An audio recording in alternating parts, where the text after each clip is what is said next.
Le vent charriait la poussière des terres asséchées de Saint-Méry, mordant les joues et s'infiltrant partout. Élise Béraud, 19 ans, sentait le grain âpre sous ses ongles usés par le travail et l'eau froide. Depuis l'aube, elle frottait le linge à la berge du ruisseau presque tarie, les mains rougies, les jointures gonflées.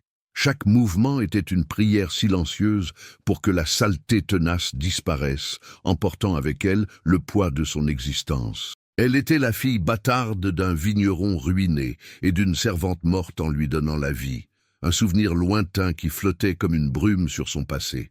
Chez les Béraud, elle n'était qu'une ombre, une paire de mains supplémentaires, utiles mais invisibles, vouée à s'occuper de ses demi-frères et sœurs, nés du second mariage de son père. La maison sentait le moisi, le vin aigre et la misère qui s'installait. La récolte avait été un désastre et les créanciers, comme des vautours, rôdaient déjà autour de leur maigre domaine. Élise les entendait la nuit, leurs voix basses et tendues, les murmures angoissés de sa belle-mère, les jurons étouffés de son beau-père. Elle était un fardeau, elle le savait, une bouche de plus à nourrir dans une famille qui n'avait déjà presque rien.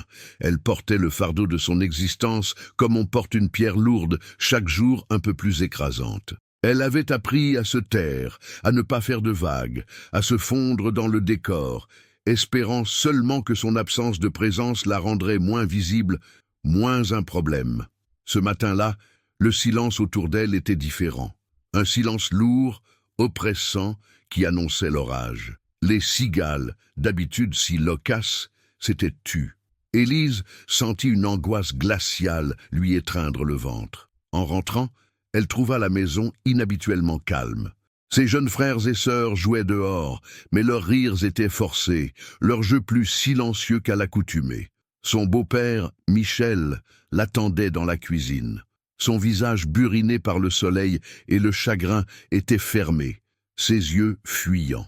Il ne la regardait jamais vraiment, mais aujourd'hui, c'était pire. Il la regardait comme s'il voyait un objet et non une personne. « Élise », commença-t-il, sa voix rauque et incertaine. « Nous devons parler. » Il y avait un ton dans sa voix qu'elle n'avait jamais entendu, un mélange de gêne, de résignation et de quelque chose d'indéfinissable qui lui glaça le sang. Élise hocha la tête, le cœur battant à tout rompre. Elle s'attendait à un sermon sur l'économie, sur la nécessité de redoubler d'efforts, sur les privations à venir. Elle était prête à tout, sauf à ce qui allait suivre. Michel posa une main tremblante sur la table en bois brut. La situation est intenable, Élise. Les dettes nous étouffent, nous allons tout perdre. Tes frères et sœurs, ils n'auront plus rien. Il marqua une pause, et Élise sentit un frisson courir le long de sa colonne vertébrale.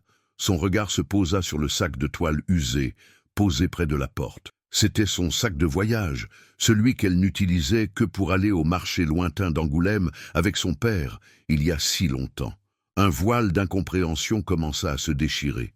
« J'ai trouvé une solution », continua Michel, évitant toujours son regard. « Une solution pour nous tirer de ce pas, pour que la famille s'en sorte. » Il y avait une distance dans ses mots, comme s'il parlait d'une tierce personne, d'un problème abstrait. Élise sentit une boule se former dans sa gorge. « Quelle solution ?» demanda-t-elle d'une voix à peine audible. Il respira profondément, comme s'il se préparait à un effort surhumain. « J'ai arrangé un placement pour toi. À Angoulême, tu seras une servante, à vie. » Le monde d'Élise bascula. Le mot « à vie » résonna dans ses oreilles comme un coup de glas. Une servante, à vie. Voulait-il dire? Non, c'était impossible. Elle n'était pas un objet que l'on pouvait vendre. La sueur froide perla sur son front. Elle sentit ses jambes flageoler. « Vendue », la corrigea-t-il, sa voix se faisant plus dure, comme s'il se forçât à affronter la réalité. « Tu seras vendue, Élise, pour la somme de quelques écus. Cela nous permettra de payer les dettes les plus urgentes, de garder la ferme. » Elle ne comprenait pas. Vendue, comme une bête de somme, comme un meuble, ses propres parents, sa propre famille. Il l'avait toujours traitée comme un fardeau, mais jamais elle n'aurait imaginé cela. Une lame invisible transperça son cœur. « C'est pour le bien de tous », ajouta Michel, comme pour se justifier, sans la regarder. « Tes frères et sœurs auront à manger. Nous garderons un toit. Toi, Tu auras un toit et de la nourriture aussi. Une nouvelle vie, une nouvelle vie. Le mot sonnait creux, amer. Elle n'aurait plus de vie, seulement une existence de servante, coupée de tout ce qu'elle connaissait, de tout ce qui la liait à la terre, aux quelques souvenirs d'affection que sa mère lui avait laissés. Elle se sentait vide, trahie. Le peu d'amour qu'elle avait cru déceler parfois dans le regard de sa belle-mère, les rares paroles aimables de son père, tout s'effondrait. Elle n'était rien, un objet à vendre. Le lendemain, sous un ciel gris qui semblait pleurer avec elle, Élise fut emmenée. Elle ne put dire au revoir à personne, seulement une rapide étreinte de sa jeune sœur qui la regardait avec des yeux ronds, sans comprendre. Elle ne portait qu'une simple blouse de lin usée mais propre, et dans son cœur, le peu d'affection qu'elle avait reçu, désormais brisé en 1000 morceaux. Le chemin jusqu'à la rue des Tanneurs, le marché de la servitude à Angoulême, fut long et silencieux. Chaque pas était une déchirure. Là, au milieu de la cohue, des bêtes et des marchands, elle fut exposée, son prix affiché. Elle vit les regards curieux, les jugements silencieux. Elle était une marchandise. La honte la submergea. Elle garda les yeux baissés, son âme se recroquevillant sur elle-même. Finalement, un homme corpulent, aux traits sévères, s'approcha. Il la dévisagea, la fit se retourner, inspectant ses mains, ses dents, comme on le ferait pour un cheval. Puis il acquiesça, un sourire satisfait sur ses lèvres épaisses. Les écus furent échangés. Elle fut vendue, son destin scellé. Elle fut emmenée, loin des champs secs de Saint-Méry, loin de la maison de son enfance, vers un lieu inconnu, un nouveau chapitre de son existence, un chapitre qu'elle n'avait pas choisi, un chapitre de servitude au château de Montclair. Elle ne savait pas encore que là-bas, au milieu de l'eau froide et des mains blessées, une mélodie silencieuse allait commencer à attirer l'attention d'un prince et changer son destin à jamais. Pour l'instant, il n'y avait que le vide, le désespoir et la certitude d'être devenu rien. Le voyage jusqu'au domaine royal de Montclair se fit dans le silence pesant d'une charrette de marchands. Élise, assise à l'arrière entre des sacs de grains et des cages à volailles, sentait chaque chaos de la route comme une secousse dans son âme meurtrie. Le monde défilait, indifférent à sa peine. Des villages, des champs, des forêts, tout lui paraissait étranger, hostile. Elle était une feuille arrachée à son arbre, emportée par un vent glacial vers un destin qu'elle n'avait pas choisi. Quand enfin les tours du château de Montclair se dessinèrent à l'horizon, une vague de terreur et d'insignifiance la submergea. L'édifice était immense, une forteresse de pierre grise qui semblait toucher le ciel, dominant la vallée avec une arrogance silencieuse. C'était un monde de puissance et de richesse, un monde qui n'était pas le sien et qui ne le serait jamais. Elle n'était qu'un rouage minuscule et remplaçable dans cette immense machine. Dès son arrivée, elle fut conduite non pas par la grande porte, mais par une entrée de service dérobée, qui menait à un dédale de couloirs sombres et humides. L'air y était froid, chargé d'une odeur de pierre mouillée et de cuisine. On la mena aux confins du domaine, dans les sous-sols, là où la lumière du jour ne pénétrait que par de hautes lucarnes grillagées. C'était la buanderie, son nouveau monde. Une vaste pièce voûtée où d'immenses bacs de pierre étaient alignés contre les murs suintants. Des femmes, le visage fermé et les bras rougis, s'activaient dans un ballet incessant de gestes mécaniques. Le bruit de l'eau qui clapote, le raclement des brosses sur le linge et les chocs sourds des battoirs formaient une cacophonie assourdissante. La vapeur d'eau formait un brouillard constant, rendant l'atmosphère étouffante malgré la fraîcheur des lieux. Une femme grande et sèche, aux chignons sévères et aux yeux perçants comme des aiguilles, s'avança vers elle. C'était Madame Dubois, la gouvernante en chef de la buanderie. Son regard balaya Élise de haut en bas, un mélange de mépris et d'évaluation pragmatique. « Alors c'est toi la nouvelle ?» dit-elle d'une voix qui claqua comme un coup de fouet. « Lâcheté, ne t'attends à aucune faveur ici. Tu as été payé pour travailler et c'est ce que tu feras, du matin au soir. Compris ?» Élise hocha la tête, incapable de prononcer un mot, la gorge nouée. « Bien, » reprit Madame Dubois. « Ton travail est simple. Tu laves, tu rinces, tu essores, tu étends. Et tu recommences. Le linge de la famille royale et de la cour doit être impeccable. La moindre tâche, la moindre négligence, et tu auras affaire à moi.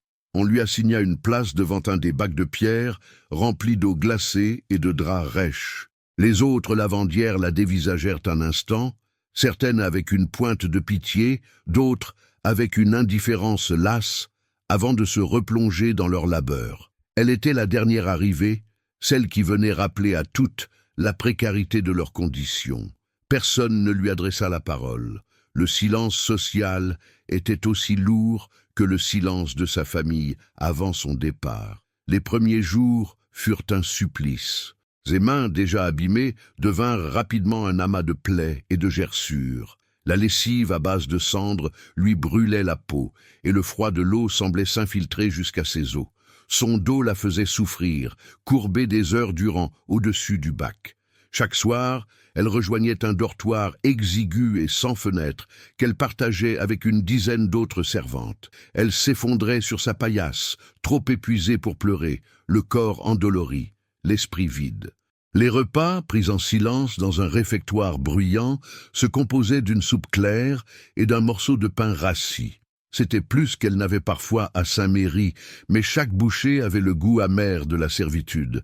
Au fil des semaines, elle apprit la routine impitoyable de la buanderie, le réveil avant l'aube, le transport des lourdes mannes de linge sale, le tri, le lavage, le rinçage dans l'eau de la rivière voisine, même en plein hiver. Elle apprit à reconnaître les différents types de tissus, la dentelle délicate des robes des dames de la cour, le lin épais des uniformes des gardes, le coton fin des chemises du prince. Chaque pièce de vêtement était un rappel de la vie opulente qui se déroulait au-dessus d'elle, une vie de bal, de festins et d'intrigues dont elle ne percevait que les échos lointains et les taches sur le linge. Parfois, pour ne pas sombrer dans le désespoir, elle se réfugiait dans ses souvenirs. Elle pensait à sa mère, cette figure fantomatique qu'elle n'avait jamais connue, mais dont on lui avait dit qu'elle avait une voix douce. On racontait qu'elle chantait de vieilles berceuses de la région, des mélodies tristes et belles qui parlaient de la mer et des amours perdus. En secret, en frottant le linge avec une énergie mécanique, Élise fredonnait ses airs dans sa tête, une musique intérieure que personne ne pouvait lui prendre. C'était sa seule rébellion, son jardin secret, un minuscule espace de liberté dans un océan de contraintes. C'était le seul héritage qui lui restait, une mélodie sans parole, un murmure de l'âme. Son isolement était total. Les autres servantes la tenaient à distance. Pour elle, elle était lâcheté, un stigmate qui la séparait d'elle, qui avait au moins choisi, d'une manière ou d'une autre, leurs conditions. Elle était un objet, une propriété du château, et on ne parle pas aux objets. Alors, Élise s'enfonça dans le silence, érigeant des murs autour de son cœur pour se protéger. Elle observait, écoutait, apprenait les règles tacites de la survie dans cet univers impitoyable. Ne jamais se plaindre, ne jamais attirer l'attention, être efficace, discrète, invisible. Un soir, alors que le travail était enfin terminé, elle s'attarda un instant près d'une des lucarnes de la buanderie. De là, en se hissant sur la pointe des pieds, elle pouvait apercevoir une des ailes du château. Des lumières brillaient aux fenêtres, projetant des ombres dansantes. Elle imaginait la chaleur des cheminées, le son des instruments de musique, les rires et les conversations. C'était un autre monde, un monde de lumière et de chaleur, si proche et pourtant si inaccessible. Une profonde tristesse l'envahit. Sa vie était ici, dans ce sous-sol humide et froid, condamnée à laver les souillures d'un monde qui l'ignorait. Elle se sentit comme une prisonnière, regardant la liberté à travers les barreaux de sa cellule. Sa peine était à perpétuité. Et ce soir-là, pour la première fois depuis son arrivée, une larme silencieuse roula sur sa joue et tomba dans l'eau savonneuse de son bac, se mêlant à la saleté des autres. Les saisons passèrent sur Montclair, indifférentes au sort d'Élise. L'été céda sa place à un automne pluvieux, puis à un hiver mordant qui gelait l'eau dans les bacs et transformait la cour de la buanderie en une patinoire dangereuse. Les mains d'Élise étaient devenues un témoignage de son labeur. La peau crevassée, les ongles cassés, les paumes calleuses à force de tordre le linge lourd et détrempé. Elle s'était habituée à la douleur physique, au point qu'elle ne la sentait presque plus. C'était la douleur de l'âme, celle de l'invisibilité qui la rongeait le plus. Elle était devenue une silhouette parmi d'autres, un fantôme condamné à hanter les sous-sols du château. Sa voix s'était presque éteinte, ne servant plus qu'à répondre par des monosyllabes respectueux aux ordres de Madame Dubois. Mais à l'intérieur, dans le sanctuaire secret de son esprit, les mélodies de sa mère continuaient de résonner, un fil ténu qui la reliait à ce qu'elle avait été, à l'humanité qu'on tentait de lui arracher.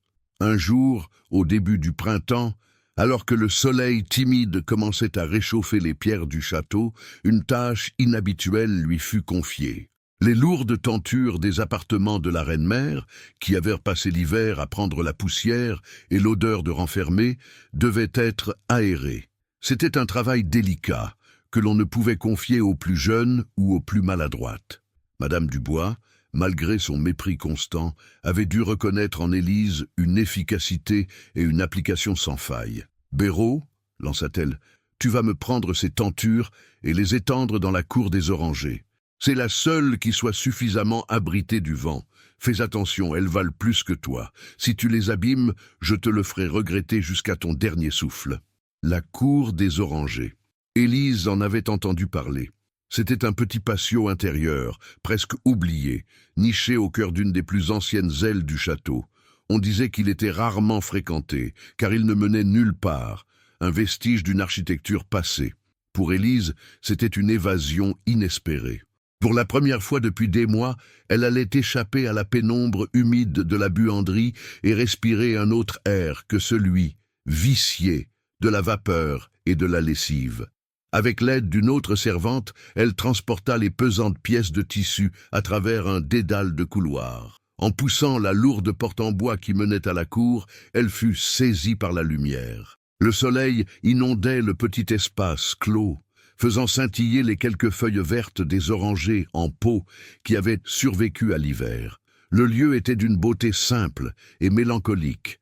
Des bancs de pierre moussus longeaient les murs couverts de lierre, et au centre, une petite fontaine silencieuse, à sec depuis longtemps, était envahie par les herbes sauvages. Un silence profond régnait, seulement troublé par le murmure lointain de la vie du château et le chant d'un oiseau invisible. L'autre servante repartit aussitôt, la laissant seule avec sa tâche. Pour la première fois depuis une éternité, Élise était seule. Vraiment seule, pas de regard pour la juger, pas d'ordre à exécuter dans l'instant. Une sensation étrange, presque effrayante, de liberté la parcourut. Elle se mit au travail, étendant avec soin les lourdes tentures sur les cordes tendues à cet effet. L'effort physique, la chaleur du soleil sur sa nuque, le parfum subtil des agrumes mêlé à celui de la pierre chaude, tout cela lui semblait irréel. Alors qu'elle finissait d'étendre la dernière pièce, elle s'arrêta un instant, le dos contre un mur tiédi par le soleil, et ferma les yeux. La quiétude du lieu était si profonde, si apaisante. Elle laissa son esprit vagabonder, retourner vers les souvenirs flous de Saint-Méry, vers cette mère qu'elle n'avait pas connue. Et sans même s'en rendre compte, le murmure intérieur qui l'habitait franchit la barrière de ses lèvres.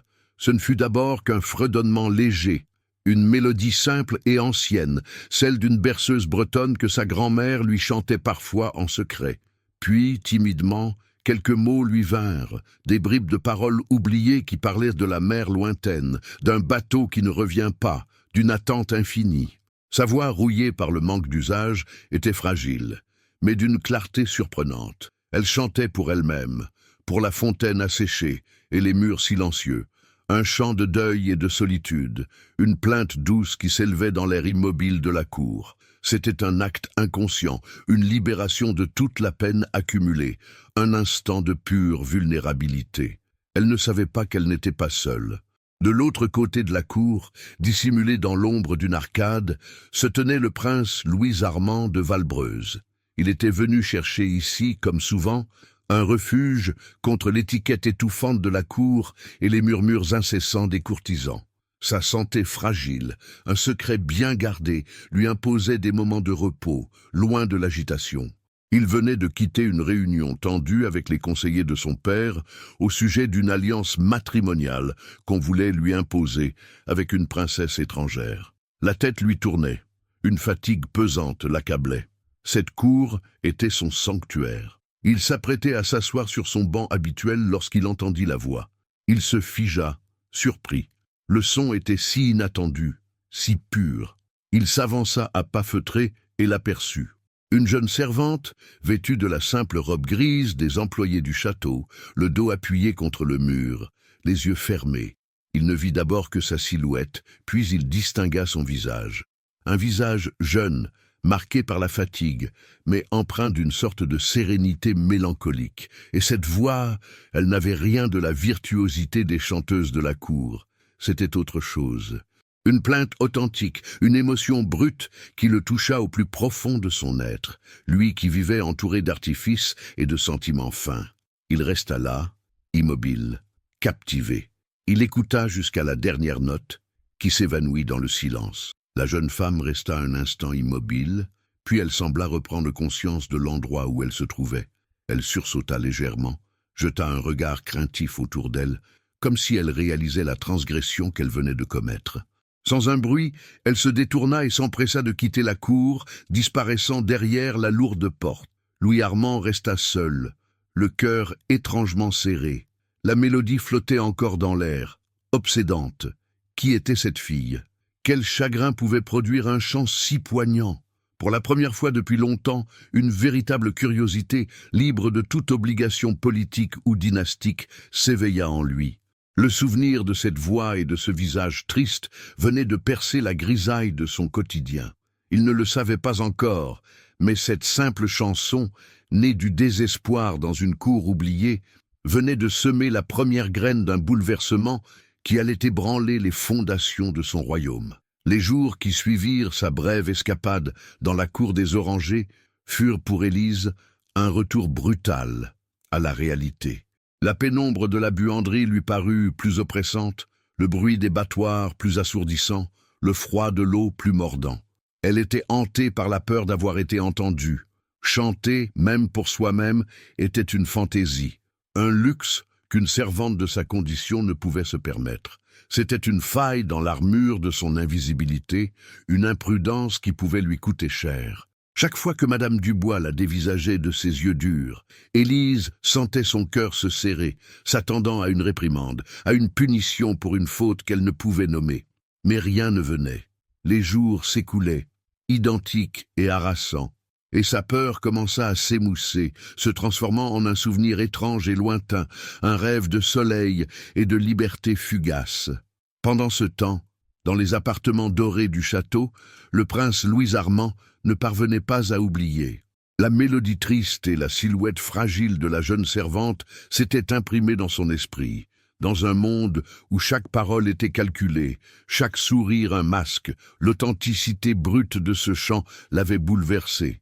Il y avait décelé un écho à sa propre solitude, à ce sentiment d'être prisonnier d'un rôle, d'une destinée tracée par d'autres. Il voulait en savoir plus, comprendre la source de cette tristesse si pure. Ce n'était plus une simple curiosité, mais un besoin impérieux de se connecter à quelque chose de vrai. Il convoqua son valet de chambre personnel, Jean, un homme d'âge mûr, au visage loyal et à la discrétion légendaire, qui le servait depuis son enfance. « Jean », commença le prince en arpentant son cabinet de travail, une pièce lambrissée remplie de livres et de cartes. « Il y a quelques jours, j'étais dans la cour des Orangers. Une jeune servante y travaillait, étendant des tentures. Je voudrais savoir qui elle est. » Jean, imperturbable, ne laissa paraître aucune surprise. « Votre Altesse a-t-elle un grief à formuler à son encontre ? » « Au contraire, » répondit Louis Armand, s'arrêtant devant la haute fenêtre qui donnait sur les jardins. « J'ai été intrigué, c'est tout. Soyez discret, je vous prie. Je ne veux pas que cela s'ébruite. »« Bien sûr, monseigneur. » Il ne fallut pas plus d'une journée à Jean pour revenir avec une réponse. Il avait consulté les registres du personnel, recoupé les horaires et les tâches. L'information était précise, factuelle, dépouillée de toute émotion. Elle se nomme Élise Béraud, monseigneur. Elle a été assignée à la buanderie il y a près d'1 an, achetée au marché d'Angoulême. Le mot « acheter » frappa le prince comme une gifle. Il connaissait l'existence de cette pratique, bien sûr, une relique barbare que sa famille tolérait pour des raisons économiques, mais l'entendre ainsi, associé à ce visage et à cette voix, lui parut soudain monstrueux. Cette jeune femme n'était pas seulement une servante, elle était une possession, une chose. Sa mélancolie prenait désormais un sens terrible.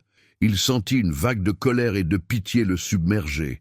Sa décision était prise. 2 jours plus tard, alors qu'Élise essorait une lourde nappe de lin, le souffle court, une des jeunes aides de Madame Dubois vint la trouver, les yeux ronds de stupeur et de crainte. « Béraud, on te demande, dans les appartements du prince, tout de suite. » Un silence de mort tomba sur la buanderie.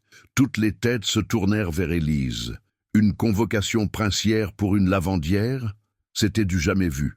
C'était un présage de catastrophe. Madame Dubois s'approcha, le visage plus sévère que jamais. « Qu'as-tu encore fait, misérable ?»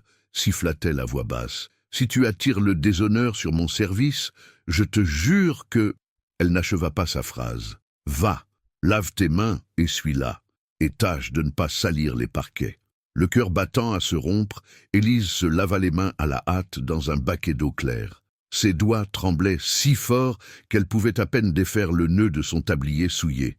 Elle suivit la jeune servante comme une condamnée marche au supplice, à travers des couloirs de plus en plus luxueux, passant des sols en pierre brute aux tapis épais qui étouffaient le bruit de ses pas. La terreur la paralysait. Qu'avait-elle fait? C'était la chanson. C'était forcément la chanson. On l'avait entendue. On allait la punir, la chasser. Et où irait-elle? Elle n'avait plus rien, plus personne. Elle fut introduite dans un cabinet de travail somptueux. Une cheminée de marbre crépitait doucement, diffusant une chaleur agréable.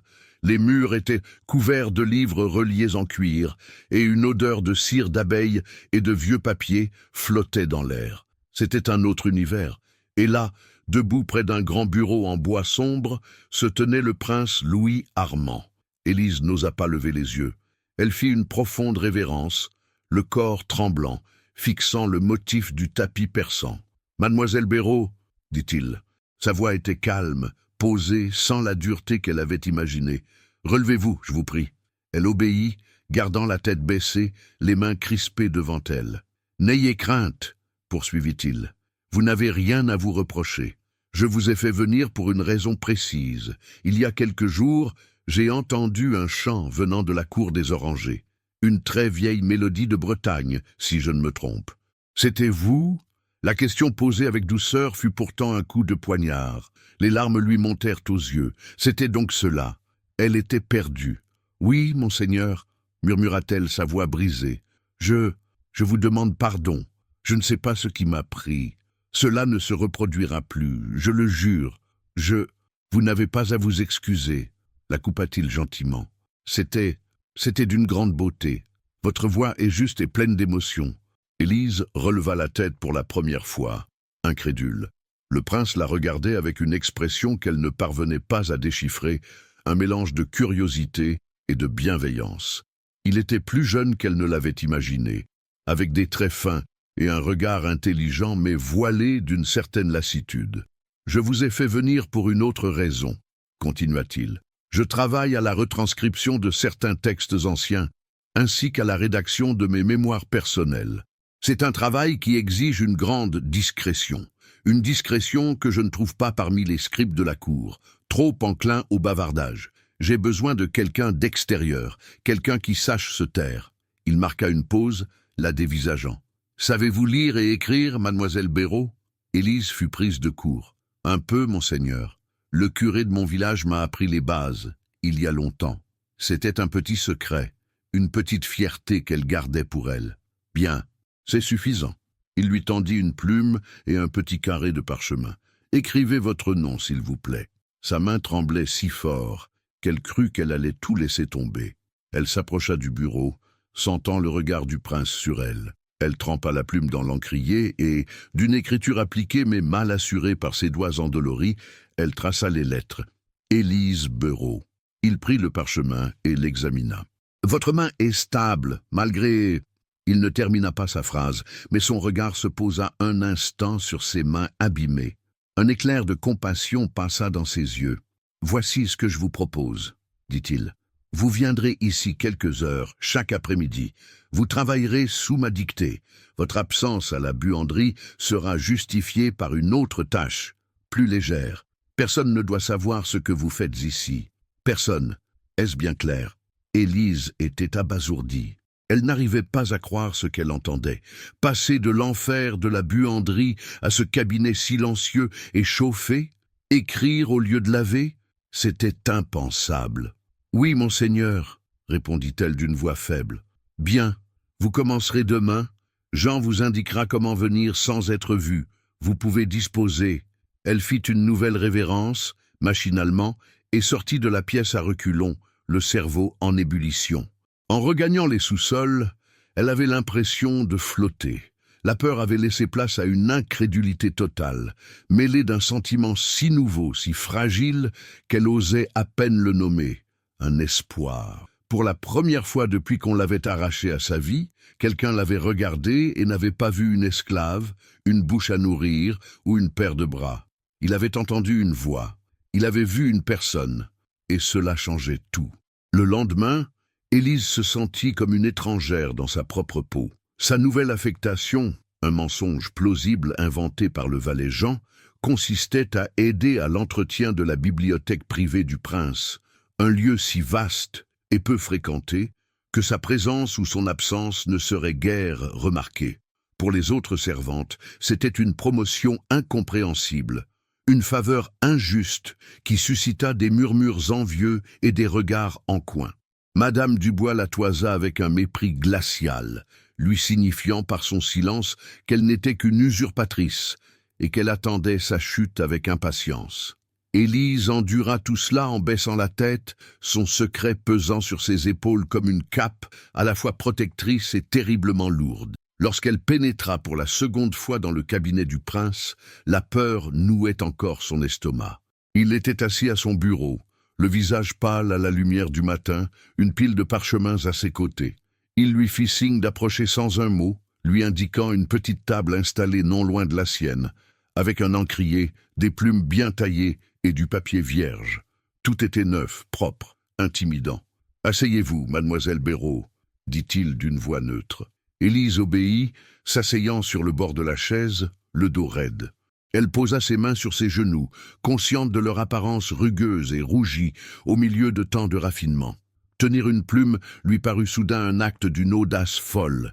Ses doigts, habitués à la force brute nécessaire pour tordre le linge, tremblaient en saisissant le fin calame. Les premières sessions furent d'une formalité glaciale. Le prince lui dictait des textes historiques, des extraits de chroniques sur ses ancêtres, des traités sur la gestion des domaines royaux. Sa voix était monocorde, impersonnelle. Il parlait, elle écrivait. Le seul bruit dans la pièce était le grattement de sa plume sur le papier et le crépitement du feu. Élise se concentrait de toutes ses forces, s'appliquant à former des lettres régulières, à ne laisser tomber aucune goutte d'encre. C'était un travail épuisant, qui exigeait une attention de chaque instant, mais c'était aussi une libération. Pour la première fois de sa vie, on ne lui demandait pas la force de ses bras, mais la concentration de son esprit. Lentement, très lentement, sa main s'assura, son écriture devint plus fluide. Louis Armand l'observait en silence. Il remarquait sa concentration intense, la manière dont elle se mordillait la lèvre inférieure lorsqu'un mot était particulièrement complexe. Il vit la dignité silencieuse avec laquelle elle endurait sa condition, sans jamais se plaindre, sans jamais rien demander. Il remarqua aussi les éclairs d'intelligence dans son regard lorsqu'elle levait les yeux du papier. Un jour, alors qu'il dictait un passage sur les lois de succession, il se trompa sur une date. Sans lever la tête, elle marqua une légère pause, sa plume suspendue au-dessus du parchemin. Il se reprit aussitôt, corrigeant son erreur, mais il avait vu son hésitation. Elle ne s'était pas contentée de transcrire bêtement. Elle suivait, elle comprenait. Peu à peu, le mur de formalité commença à se fissurer. Il se mit à lui poser des questions. Ce mot vous semble-t-il juste, mademoiselle Béraud? Ai-je été assez clair sur ce point? Au début, elle répondait par des « Oui, monseigneur », timides, mais il insistait, cherchant son opinion. « Non, je vous demande votre avis. Le style n'est-il pas trop lourd ?» Hésitante, elle finit par oser une suggestion. Peut-être que si votre Altesse utilisait une image plus simple, le sens en serait plus direct. Il la regarda, surpris, puis sourit légèrement. Vous avez raison. C'est beaucoup mieux ainsi. Ce fut le début d'un dialogue fragile, d'un échange intellectuel qui était, pour Élise, aussi nouveau et précieux que la lumière du soleil. Un après-midi, le prince parut plus fatigué que d'habitude. Des cernes sombres creusaient ses yeux et une toux sèche secouait ses épaules à intervalles réguliers. Il dictait d'une voix faible, s'interrompant souvent pour reprendre son souffle. Élise le regardait avec une inquiétude grandissante, cette fragilité le rendant soudain plus humain, moins distant. À un moment, il s'arrêta au milieu d'une phrase, portant une main à son front. Un silence s'installa. Élise n'osa rien dire, mais son anxiété devait être visible sur son visage. « Ce n'est rien, » dit-il, comme pour la rassurer. « Juste une fatigue passagère. » Mais sa voix le trahissait. Il repoussa les chroniques historiques. « Assez de cela pour aujourd'hui, » déclara-t-il après un long silence. « Nous allons passer à autre chose. Prenez une nouvelle feuille. » Il se leva et se mit à marcher lentement devant la fenêtre, le regard perdu dans le lointain. Quand il recommença à parler, sa voix avait changé. Elle était plus basse, plus personnelle, chargée d'une mélancolie qui fit écho à celle qu'Élise portait en elle. « Je suis né dans une cage, » commença-t-il. « Une cage dorée, certes, mais une cage tout de même. Chaque geste est observé, chaque parole interprétée. On attend de moi que je sois un symbole, un héritier, une alliance politique. On ne me demande jamais qui je suis. » Élise sentit son cœur se serrer. Elle écrivit, sa main tremblant non plus de peur, mais d'émotion. Il ne lui dictait plus un livre, il lui dictait son âme. Il lui parla de la pression de la couronne, de la solitude du pouvoir, de ses doutes face à l'avenir du royaume. Il lui confia ses rêves secrets, ceux d'une monarchie plus juste, ses frustrations face à l'étiquette absurde de la cour, face à sa propre santé qui le trahissait. Élise devenait la gardienne de ses pensées les plus intimes, le seul témoin de sa vulnérabilité. Elle n'était plus une simple copiste. Elle était sa confidente silencieuse. Dans le calme du cabinet, à l'abri des intrigues du monde, un lien invisible se tissait entre eux, fait d'encre, de silence et de secrets partagés. Elle découvrait un homme tourmenté et profond derrière le titre de prince, et lui, une intelligence vive et une âme sensible derrière le stigmate de la servante achetée. En quittant le cabinet ce soir-là, Élise se sentit transformée. Elle portait en elle non seulement les secrets d'un prince, mais aussi un sentiment de valeur qu'elle n'avait jamais connu. Quelqu'un, dans cet immense château, lui avait confié ce qu'il avait de plus précieux, sa vérité.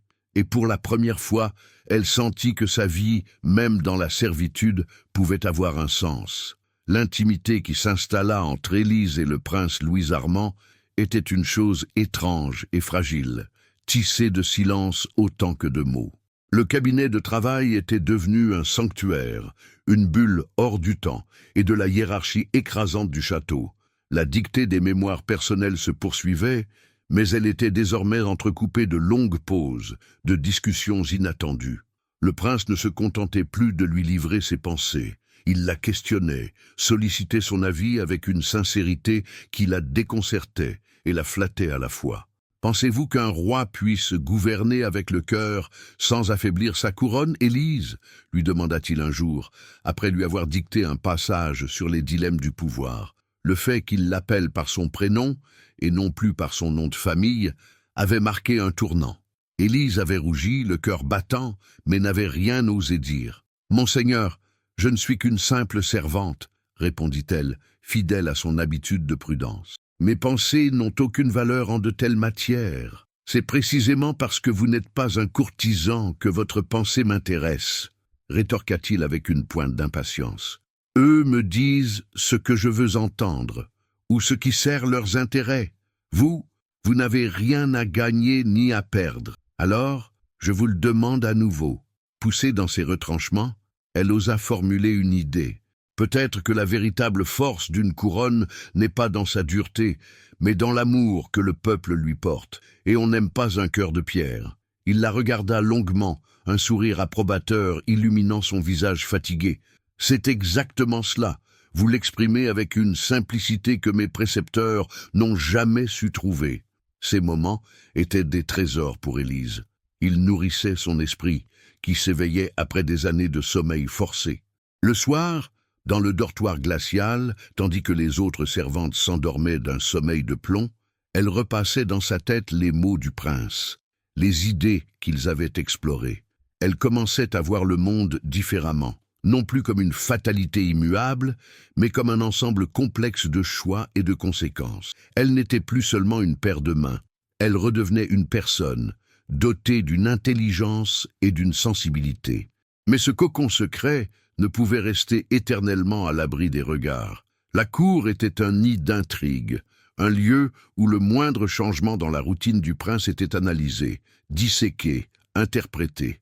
L'absence prolongée d'Élise à la buanderie, bien que couverte par son affectation fictive à la bibliothèque, commençait à jaser. On la voyait parfois traverser des couloirs où une simple lavandière n'avait rien à faire. Des regards curieux la suivaient, des chuchotements s'élevaient sur son passage. Le danger prit une forme bien plus concrète le jour où la reine-mère, Isabeau de Lorraine, décida de rendre une visite impromptue à son fils. C'était une femme d'une beauté froide et autoritaire, dont l'ambition pour sa lignée était sans limite. Elle aimait son fils, mais d'un amour possessif et politique, voyant en lui avant tout l'instrument de la pérennité de leur dynastie. Elle entra dans le cabinet sans se faire annoncer, suivie de 2 dames de compagnie au visage aussi impassible que le sien. Élise, assise à sa petite table, sursauta si violemment qu'elle fit une tache d'encre sur son parchemin. Le prince, qui lui lisait un poème, se leva d'un bond, une rougeur de contrariété colorant ses joues pâles. « Mère, dit-il, sa voix trahissant sa surprise, je ne vous attendais pas. Je le vois bien, répondit la reine, son regard d'acier balayant la pièce avant de se poser lourd de sens sur Élise. Elle la dévisagea de la tête aux pieds, notant sa robe simple, ses mains abîmées, et surtout sa présence incongrue dans ce lieu de pouvoir et de savoir. « Que fait cette fille ici ?» demanda-t-elle d'un ton glacial qui n'admettait aucune dérobade. Élise se sentit défaillir. Elle se leva et fit une révérence maladroite, le sang bourdonnant à ses oreilles. « Elle m'assiste, mère !» répondit Louis Armand en s'efforçant de garder son calme. « La poussière des vieux livres irrite mes poumons. Elle m'aide à les classer et à les retranscrire lorsque ma vue est fatiguée. C'est le bibliothécaire qui me l'a recommandé pour sa discrétion. » Le mensonge était habile, préparé avec le valet Jean, mais le regard de la reine ne scia pas. Elle n'était pas dupe. Elle s'approcha d'Élise, si près que celle-ci pouvait sentir le parfum capiteux de sa robe. « Relève la tête, enfant », ordonna-t-elle. Élise obéit, tremblante, et affronta le regard de la femme la plus puissante du royaume. Elle y lut une suspicion froide, une analyse calculatrice. La reine cherchait une faille, un signe de duplicité, une ambition déplacée. « Je vois », dit-elle enfin, sans que l'on sache si elle croyait ou non à l'explication. Elle se tourna vers son fils. « Louis Armand, nous devons parler de votre projet de mariage avec la princesse de Castille. » L'ambassadeur s'impatiente. Puis, jetant un dernier regard en biais à Élise, elle ajouta « Laisse-nous ». Élise s'empressa de sortir, le cœur au bord des lèvres. En refermant la lourde porte derrière elle, elle entendit la voix de la reine, dure et pressante. « Je n'aime pas voir de nouvelles têtes rôder autour de toi, mon fils, surtout de cette espèce. N'oublie jamais qui tu es et les devoirs qui sont les tiens. La distraction peut coûter un royaume. » Élise s'enfuit dans les couloirs, le souffle court. Les paroles de la reine résonnaient en elle comme une sentence. De cette espèce. C'est tout ce qu'elle était à ses yeux. Une chose, une distraction potentielle, un danger pour l'ordre établi. Le fragile sentiment de valeur qu'elle avait commencé à construire venait de se briser contre le mur de l'arrogance et du pouvoir. Elle comprit avec une clarté effrayante que son sanctuaire n'en était pas un. C'était un territoire emprunté et la bienveillance d'un prince ne pesait pas lourd face à la raison d'État et à la volonté d'une reine. Le danger n'était plus un murmure lointain, il avait maintenant un visage. Et ce visage était celui de la mère de l'homme qui lui avait rendu sa dignité. La réprimande de la reine-mère avait eu l'effet d'une pierre jetée dans une mare tranquille. Les ondes de choc se propagèrent bien au-delà du cabinet du prince, atteignant les recoins les plus sombres du château. Pour Élise, le retour dans les quartiers des domestiques fut une épreuve. Le silence qui l'accueillit était pire que des insultes. Les regards des autres servantes n'étaient plus seulement envieux, ils étaient désormais chargés de méfiance et d'une sorte de satisfaction mauvaise, comme si elles attendaient sa chute imminente. Elle était celle qui avait volé trop près du soleil, et on guettait le bruit de ses ailes se brisant. Madame Dubois ne lui adressa pas un mot, mais son sourire en coin était plus éloquent que n'importe quel discours. Il disait « Je te l'avais bien dit, ta place est ici, dans la saleté, et tu y reviendras. » Cette nuit-là, Élise ne dormit pas. Allongée sur sa paillasse, elle revoyait en boucle le visage glacial d'Isabeau de Lorraine. De cette espèce. Zemmo la marquait au fer rouge, lui rappelant sa condition, l'abîme infranchissable qui la séparait du monde du prince. La chaleur et la dignité qu'elle avait trouvée dans le cabinet de travail lui semblaient désormais un rêve lointain, une illusion cruelle sur le point de se dissiper. Elle s'attendait à chaque instant à ce qu'on vienne la chercher pour la renvoyer au bac de lessive, ou pire, pour la chasser du château, la jetant sur les routes sans un sou, sans personne. La peur, cette vieille compagne qu'elle avait crue éloignée, revenait l'étreindre de ses griffes glacées. Le lendemain, c'est avec une âme de plomb qu'elle se dirigea vers les appartements royaux. Chaque couloir était un supplice, chaque regard croisé une accusation. En passant devant le salon de la reine, elle vit un groupe de dames de compagnie qui chuchotaient en la regardant. L'une d'elles, la duchesse de Rohan, une femme réputée pour sa langue acérée et sa dévotion à la reine-mère, la dévisagea avec un mépris si ostensible qu'Élise sentit une brûlure sur sa joue. Elle comprit qu'elle était devenue une cible, le sujet des commérages malveillants de la cour. Elle frappa à la porte du cabinet avec une main tremblante, s'attendant à ce que le valet Jean lui annonce la fin de sa mission. Mais la porte s'ouvrit, et ce fut le prince lui-même qui l'accueillit. Son visage était tendu, ses yeux brillaient d'une colère contenue. « Entrez, Élise, n'ayez pas peur !» dit-il d'une voix plus ferme que d'habitude. À peine la porte refermée, elle éclata en sanglots contenus, les mots se bousculant sur ses lèvres. « Monseigneur, je suis si désolé, je n'aurais jamais dû, c'est ma faute. Je vais retourner à la buanderie. Je ne causerai plus de problème à votre Altesse, je vous le promets. » Il s'approcha et posa doucement ses mains sur ses épaules, l'obligeant à s'arrêter et à le regarder. Son geste était si inattendu, si contraire à toutes les règles de l'étiquette, qu'Élise en resta muette de stupeur. « Taisez-vous, » dit-il, non pas avec dureté, mais avec une intensité qui la cloua sur place. « Rien de tout cela n'est votre faute. Rien. C'est la faute de ce monde empoisonné par les préjugés et les apparences. C'est ma mère qui a tort, pas vous. » Il la lâcha et se mit à arpenter la pièce. Elle ne voit en vous qu'une servante, une menace pour ses plans. Elle ne voit pas votre esprit, votre finesse, votre dignité. Je ne tolérerai pas qu'on vous traite de la sorte, pas dans ma propre maison. Sa véhémence la stupéfia et, étrangement, la calma.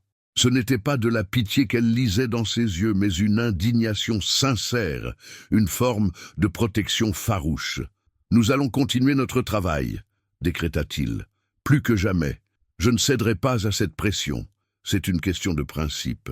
Asseyez-vous, s'il vous plaît. » Hésitante, elle regagna sa place. Mais l'atmosphère avait changé. Leur bulle de tranquillité était percée. Le travail n'était plus un refuge, mais un acte de défi. La conscience du danger planait sur eux, rendant chaque mot échangé, chaque silence partagé, plus précieux et plus lourd de sens. Ce jour-là, il ne lui dicta pas ses mémoires. Il prit un livre sur une étagère, un recueil de poésie. Il s'assit, non pas à son bureau, mais dans un fauteuil près d'elle, et se mit à lire à voix haute. Il choisit un poème qui parlait de la noblesse de l'âme, indépendante du rang et de la naissance, une beauté intérieure que seuls les cœurs purs peuvent voir. Sa voix était douce, mais chaque mot était un message, une affirmation. Il ne la regardait pas, mais Élise sentait que chaque vers lui était destiné. C'était sa manière de s'excuser pour les blessures infligées par sa mère, de réaffirmer la valeur qu'il voyait en elle.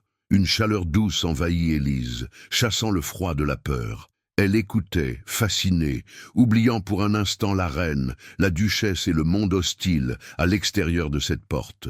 Dans cette pièce, elle n'était pas lâcheté, elle n'était pas de cette espèce. Elle était Élise, une femme dont l'esprit était respecté et dont la présence était désirée. Lorsqu'elle quitta le cabinet plus tard cet après-midi, elle se sentait plus forte, portée par la détermination du prince. Mais en sortant dans le couloir, elle croisa Jean, le valet. L'homme, d'habitude si impassible, avait une lueur d'inquiétude dans le regard. Il s'inclina légèrement et lui glissa à voix basse, presque sans bouger les lèvres. « Soyez plus prudente que jamais, mademoiselle.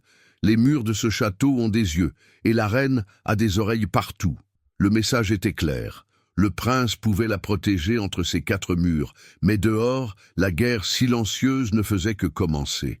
Et elle en était, malgré elle, le centre. Le répit n'avait été que de courte durée. Le danger était bien réel, et il se rapprochait. Le conseil de Jean résonnait dans l'esprit d'Élise comme un glas funèbre. Les murs ont des yeux, et la reine a des oreilles partout. Ces mots transformèrent sa perception du château. Chaque couloir lui paraissait plus sombre, chaque ombre menaçante. Elle se sentait épiée, traquée. Les regards des courtisans n'étaient plus seulement méprisants. Ils étaient inquisiteurs. Elle était devenue une anomalie, une tache dans le tableau immaculé de la cour, et elle sentait que de nombreuses mains s'activaient en secret pour l'effacer. La protection du prince, si réconfortante dans l'intimité de son cabinet, semblait bien mince face à la haine silencieuse et collective qui l'entourait. Elle redoubla de prudence, longeant les murs, gardant les yeux baissés, s'efforçant de retrouver cette invisibilité qui avait été sa seule défense pendant si longtemps. Mais il était trop tard. On l'avait vu.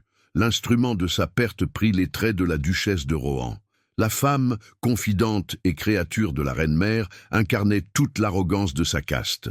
Elle voyait en Élise non seulement une intruse, mais une insulte personnelle à l'ordre naturel des choses. L'idée qu'une achetée, une créature de la fange, puisse capter ne serait-ce qu'une parcelle de l'attention du prince héritier lui était intolérable. Elle décida qu'il fallait donner une leçon à cette fille, une leçon si brutale et si publique qu'elle dissuaderait à jamais le prince de s'abaisser à de telles fréquentations. Le piège fut tendu avec une simplicité diabolique.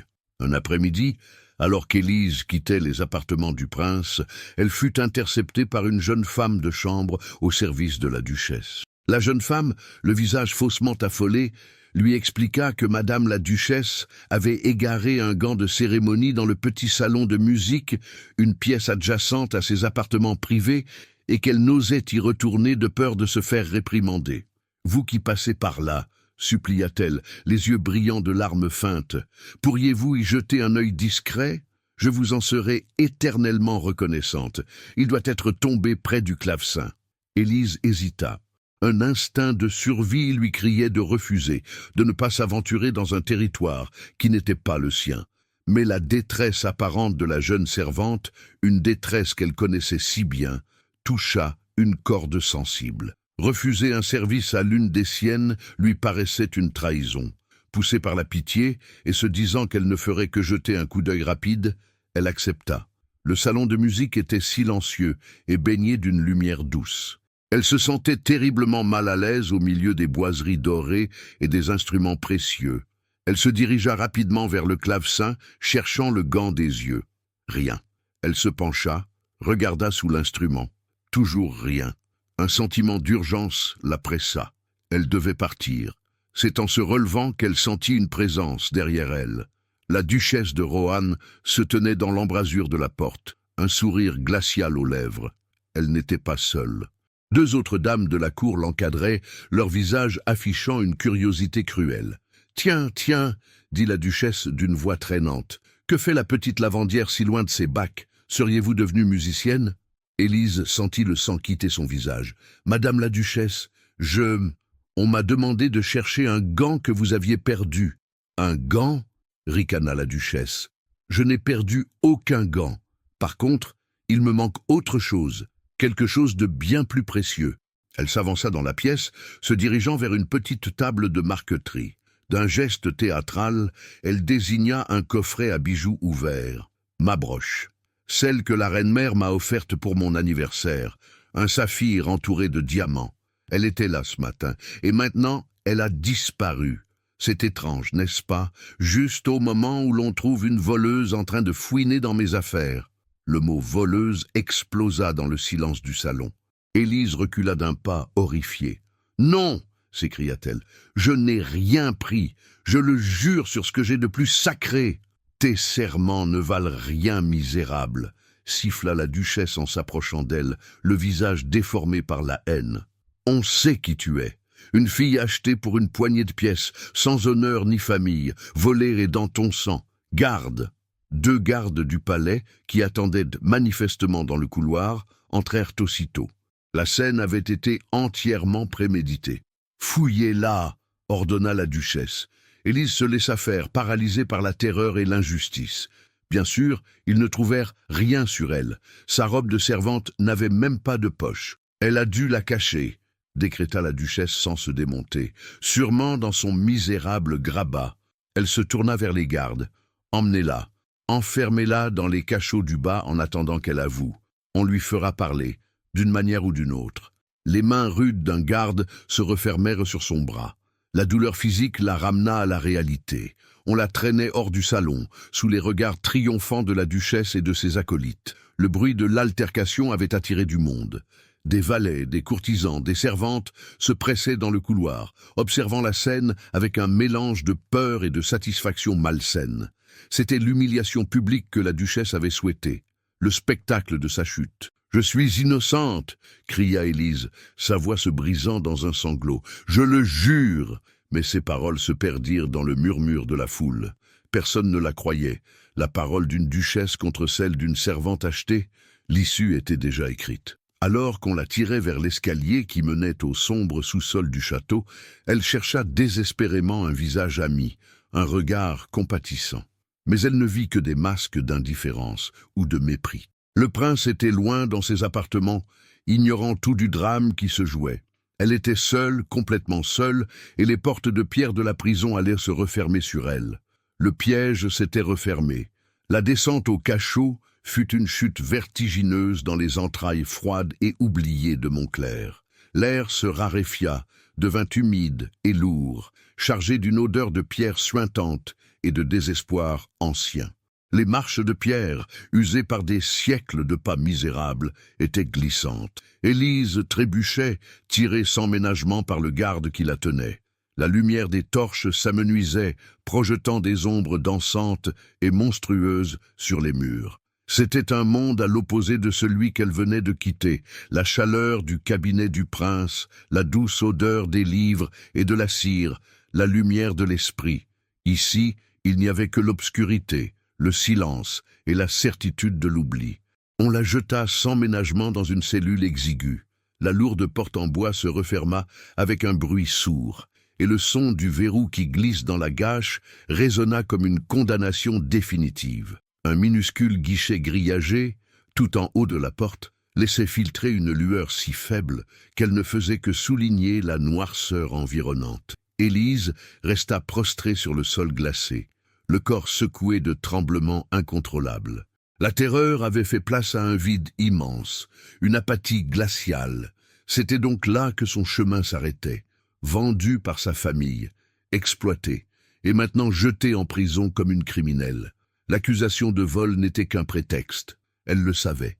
Le vrai crime, c'était d'avoir existé aux yeux du prince. C'était d'avoir osé recevoir une parcelle de dignité.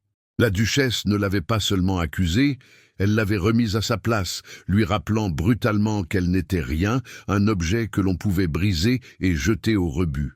Pendant ce temps, la nouvelle de l'arrestation se répandait dans les étages supérieurs du château avec la rapidité d'un poison. Elle était sur toutes les lèvres, déformée, amplifiée, savouré par les courtisans qui y voyaient un divertissement inespéré et une juste restauration de l'ordre. La rumeur parvint enfin aux oreilles de Jean, le valet. Sans perdre une seconde, il se précipita vers le cabinet du prince, le visage plus grave qu'il ne l'avait jamais été. Louis Armand était plongé dans la lecture, essayant d'ignorer le vide laissé par le départ précipité d'Élise. Il leva les yeux, surpris par l'entrée brusque de son serviteur. « Monseigneur », dit Jean, le souffle court, « une terrible nouvelle. Mademoiselle Béraud, elle a été arrêtée. » Le prince se figea, le livre glissant de ses mains. « Arrêtée? Pour quel motif? La duchesse de Rohan l'accuse de lui avoir dérobé une broche de saphir, » expliqua Jean. « On l'a conduite au cachot sur-le-champ. » Un silence glacial tomba dans la pièce. Le visage de Louis Armand, d'habitude si pâle et serein, se transforma. Une froideur métallique remplaça la lassitude dans ses yeux, et une colère blanche pinça ses lèvres. Il ne douta pas une seule seconde de l'innocence d'Élise. Il comprit tout, instantanément. Le piège grossier, la main de la duchesse et derrière elle, l'ombre de sa mère. Ce n'était pas une simple accusation, c'était une attaque personnelle, une manœuvre politique destinée à le mater, à lui rappeler les limites de son autorité et les convenances de son rang. Une fureur comme il n'en avait jamais ressenti de sa vie le submergea, balayant sa fatigue et sa fragilité physique. « Jean !»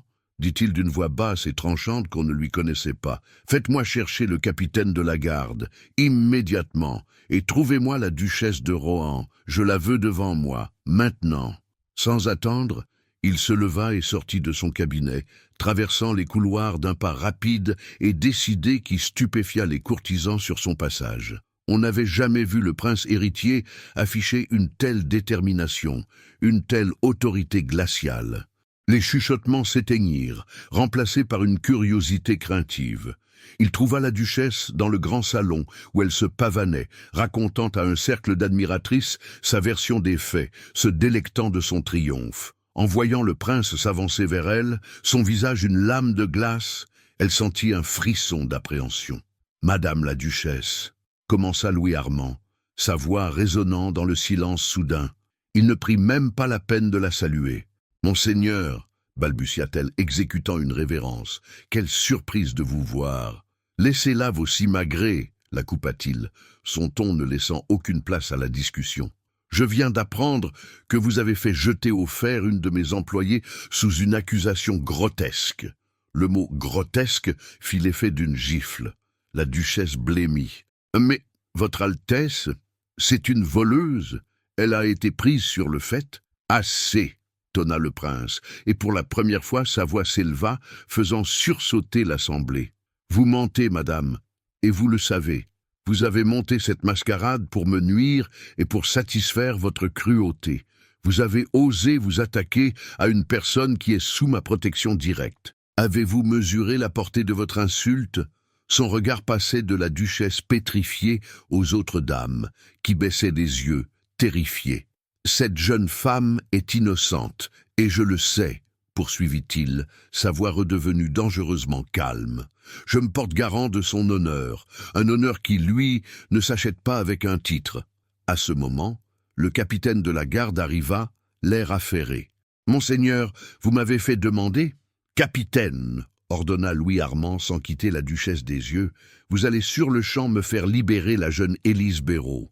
Vous la ferez escorter jusqu'à ses quartiers et veillerez à ce que personne ne l'approche. Est-ce clair ?»« Oui, monseigneur. Quant à vous, madame, » continua-t-il en se retournant vers la duchesse humiliée, « considérez que vous venez de perdre ma confiance et ma faveur.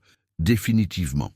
J'attends que cette broche perdue réapparaisse comme par miracle avant ce soir. Sinon, je pourrais être tenté de lancer une enquête approfondie, non seulement sur ce prétendu vol, mais sur la gestion de vos propres affaires. Je suis certain que nous y trouverions des choses intéressantes. » La menace était à peine voilée. Sur ces mots, il tourna les talons et quitta le salon, laissant derrière lui une duchesse au bord de l'apoplexie et une cour médusée. Le prince lettré et mélancolique venait de montrer ses crocs. Il était l'héritier du trône, et il venait de le leur rappeler de la plus brutale des manières. Dans sa cellule, Élise sursauta en entendant des pas se rapprocher. Le bruit d'une clé tournant dans la serrure la fit se recroqueviller davantage. La porte grinça, une silhouette se dessina dans l'encadrement, tenant une lanterne dont la lumière l'aveugla. C'était un garde, mais pas celui qui l'avait enfermé. « Mademoiselle Béraud ?» dit l'homme d'une voix respectueuse. « Sur ordre du prince, vous êtes libre. Levez-vous, je vous raccompagne. » Élise le regarda, incrédule. « Libre ? Le prince ?» Elle ne comprenait pas, mais elle se leva, ses membres endoloris. En sortant de la cellule, la lumière de la lanterne lui parut aussi éclatante que le soleil. C'était la lumière de l'espoir, un espoir qu'elle avait cru éteint à jamais. La remontée des cachots fut pour Élise une expérience plus irréelle encore que la descente. Escortée par le capitaine de la garde en personne, elle traversa les mêmes couloirs où, quelques heures plus tôt, on l'avait traînée comme une bête. Les visages qui s'étaient détournés ou l'avaient regardée avec mépris affichaient maintenant une stupeur craintive. Le chuchotement qui l'accompagnait avait changé de nature. Ce n'était plus celui du commérage, mais celui de la peur. En un après-midi, elle avait changé de statut. Elle n'était plus la lavandière achetée, l'usurpatrice. Elle était devenue la protégée du prince, un titre non officiel mais bien plus redoutable, qui la nimbait d'une aura de danger et de pouvoir. Lorsqu'elle arriva au dortoir des servantes, un silence de mort s'installa. Celle qui l'avait jalousée la veille la fuyait maintenant du regard. Son retour était un miracle incompréhensible, un défi à l'ordre établi. Elle n'était plus des leurs. La protection du prince l'avait élevée, mais elle l'avait aussi isolée de manière irrémédiable. Elle était une île, battue par les flots d'une haine qui n'osait plus dire son nom. Elle s'assit sur sa paillasse, le corps tremblant encore du froid du cachot et du choc de sa libération. Elle était libre, mais elle ne s'était jamais sentie aussi prisonnière, enchaînée à une bienveillance princière qui la transformait en cible. Pendant ce temps, la fureur du prince avait fait son chemin jusqu'aux appartements de la reine-mère. Isabeau de Lorraine n'était pas femme à tolérer un tel affront public. L'humiliation de sa favorite, la duchesse de Rohan, était une humiliation pour elle-même. Mais ce qui la mettait hors d'elle, c'était l'insubordination de son fils. Pour la première fois de sa vie, Louis Armand s'était dressé contre elle, non pas avec la lassitude passive qu'elle lui connaissait, mais avec la force et l'autorité d'un roi. Et il l'avait fait pour une moins que rien. Elle attendit la nuit. C'est dans le silence et l'intimité, loin des oreilles indiscrètes, que se réglaient les véritables affaires du pouvoir. Elle se rendit seule au cabinet de son fils. Elle le trouva debout près de la fenêtre, contemplant les jardins obscurs, sa silhouette se découpant sur le ciel étoilé. « Vous vouliez la guerre, Louis Armand ?» dit-elle en guise de salutation, sa voix tranchante comme un éclat de verre. « Vous l'aurez. » Il se tourna lentement. Son visage était calme, mais une lueur nouvelle de détermination brillait dans ses yeux. « Je ne veux pas la guerre, mère. Je veux la justice. » Un concept qui semble étranger entre ces murs. « La justice ?» railla-t-elle en s'approchant. « Ne soyez pas naïf. La justice du roi est celle qui sert le royaume. Et vous, en défendant cette fille, vous mettez en péril l'avenir même de notre dynastie. » L'ambassadeur de Castille a déjà eu vent de ce scandale. Il s'interroge sur la santé mentale de l'héritier qui prend le parti d'une voleuse contre une duchesse de son propre sang. « Elle n'est pas une voleuse, et vous le savez aussi bien que moi. » rétorqua-t-il, sa voix s'élevant d'un cran. « C'est une victime de votre cruauté et de celle de vos créatures. » Isabeau le fixa d'un regard glacial. Qu'elle soit coupable ou innocente n'a aucune importance. Ce qui importe, c'est l'image, l'ordre, la stabilité. Tu es l'héritier du trône. Ton devoir est d'épouser une princesse, de produire un héritier et de maintenir les alliances qui garantissent la paix. Il n'y a pas de place dans cette équation pour les caprices sentimentaux d'un jeune homme pour une servante. « Ce n'est pas un caprice sentimental, » protesta Louis Armand, sentant la rougeur lui monter aux joues. « C'est une question de principe. Si je ne peux pas protéger une innocente dans ma propre demeure, quel genre de roi serais-je? Un tyran qui laisse les loups dévorer les agneaux ?» La reine eut un sourire sans joie. « Vous êtes d'un idéalisme touchant et dangereux. Vous oubliez qui vous êtes, Vous oubliez que chaque décision a un poids. Renoncez à cette fille, Louise Armand. Renvoyez-la à sa saleté, là où elle n'aurait jamais dû sortir. Épousez la princesse de Castille. Faites votre devoir. C'est la seule voie possible. Non, dit-il, le mot tombant dans le silence comme une pierre. Je ne l'abandonnerai pas. Je ne la livrerai pas à vos complots. Le visage de la reine se durcit. Son ton devint un murmure venimeux. Alors, écoutez-moi bien. Si vous persistez dans cette folie, je n'aurai d'autre choix que d'en parler au roi, votre père. Je lui parlerai de votre insubordination, de votre jugement altéré. Je lui rappellerai votre santé si fragile, et je lui suggérerai que, peut-être, le fardeau de la couronne est trop lourd pour vos épaules. Votre jeune frère, Philippe, est en pleine santé, lui, et bien plus malléable. C'était la menace ultime, le coup le plus bas. Utiliser sa maladie contre lui, brandir le spectre de sa destitution. Louis Armand sentit une douleur aiguë lui traverser la poitrine, plus vive que n'importe quelle crise de toux. Sa propre mère était prête à le détruire pour arriver à ses fins. Il la regarda et pour la première fois, il ne vit plus sa mère, mais une adversaire politique, implacable et froide. Une lueur de tristesse infinie passa dans ses yeux, immédiatement remplacée par une résolution de fer. « Faites ce que vous avez à faire, mère, » dit-il d'une voix lasse mais inflexible, « et je ferai de même. » La confrontation était terminée. Isabeau quitta la pièce sans un mot de plus, laissant derrière elle un silence plus lourd que toutes les menaces. Louis Armand se laissa tomber dans un fauteuil, le corps soudain vidé de toute force. Il avait gagné la bataille pour Élise, mais il venait de comprendre qu'il était peut-être en train de perdre la guerre pour sa propre couronne. La protéger avait désormais un prix exorbitant. Il se demanda s'il aurait la force de le payer, et une question plus terrible encore le hanta. En la sauvant, ne l'avait-il pas condamné à un sort pire encore? La liberté d'Élise avait le goût amer de la cendre. Sa vie n'était plus rythmée par le labeur incessant et la douleur physique, mais par un silence oppressant et une solitude glaciale. Dans les couloirs, les serviteurs s'écartaient sur son passage comme si elle était porteuse de la peste. Dans le réfectoire, personne ne s'asseyait à sa table. Même Madame Dubois, contrainte à une politesse pleine de fiel, lui adressait la parole avec un respect forcé qui était plus insultant que ses anciennes brimades. Élise était devenue un tabou, un fantôme intouchable qui rappelait à tous la fureur du prince et la fragilité de leurs propres conditions. Elle avait échappé au cachot, mais elle était désormais enfermée dans une prison invisible, sans barreaux, mais tout aussi redoutable, celle de la peur et de la suspicion des autres. Chaque après-midi, elle continuait de se rendre au cabinet du prince, mais leur sanctuaire avait perdu son innocence. L'ombre de la reine-mère planait sur eux. Ils parlaient moins, les silences étaient plus lourds, chargés de non-dits. Élise voyait la tension sur le visage de Louis Armand, les cernes plus sombres sous ses yeux, la fatigue qui semblait peser sur ses épaules comme une chape de plomb. Elle comprenait qu'en la sauvant, il s'était exposé, qu'il avait engagé une bataille dont elle était l'enjeu involontaire. Un sentiment de culpabilité la rongeait. Elle était le grain de sable qui enrayait la puissante mécanique de la cour, la cause d'un conflit qui opposait un fils à sa mère, un prince à sa couronne.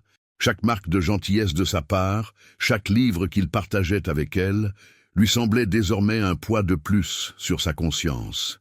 Elle était une dette vivante, et elle craignait que le prix à payer ne soit la ruine de son bienfaiteur. L'idée de fuir lui traversa l'esprit, une pensée folle et désespérée.